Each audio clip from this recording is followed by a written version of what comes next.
রামগঞ্জে সম্পত্তি বিরোধে সংঘর্ষে নিহত একজন, 2 প্রবাস ফেরত বসতঘর ভাঙচুর, লুটপাট ও অগ্নিসংযোগ।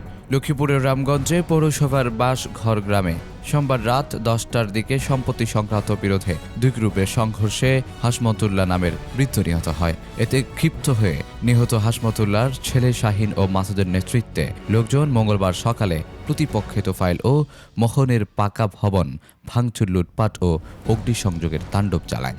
সূত্রে জানা যায়, সোমবার রাত 10টার দিকে প্রবাস ফেরত তোফায়েল ও মোহন লোকজন নিয়ে বিতর্কিত সম্পত্তিতে বসতঘর নির্মাণের কাজ করে।